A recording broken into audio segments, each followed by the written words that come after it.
ഇതൊരു ദിവ്യ ഔഷധമാണ് ലഭിച്ചിരിക്കുന്നത്. ഞാൻ സത്യമായി പറയുകയാണ്, ഈ യാത്രയോടുകൂടി കേരളത്തിലെ ഒരു വലിയ മാറ്റം വരും. ഞാൻ ആ കവിത വേഗം ചൊല്ലാം.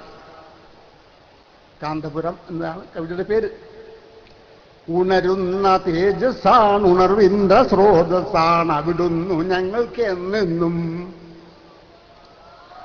വകതിരിവിന്റെ യഥാർത്ഥ പര്യായവും പരമാർത്ഥത്തിന്റെ നിറവും സുമനസാമങ്ങയെപ്പോലെ മികവുറ്റോർ ധരണിയിൽ ഇന്ന് വിരളം. അവിടുത്തെ ആത്മവിശ്വാസത്തിൻ മുന്നിൽ അവനിയിലേവരും തുല്യം.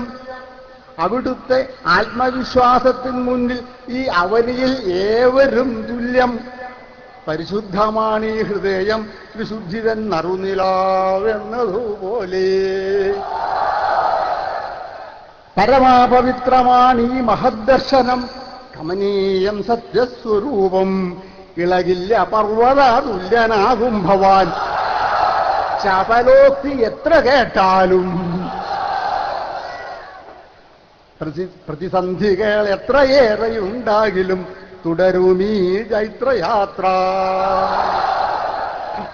ഹരമാണങ്ങേക്കേത് വില്ലുവിളികളും സ്വരമാധുര്യത്തിനുറവേ.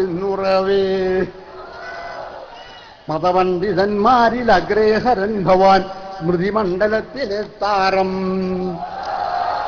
ഏപ്പി എന്നുള്ളൊരു രണ്ടക്ഷരമെന്നും കീർത്തിതൻ ഗോപുരം തന്നെ.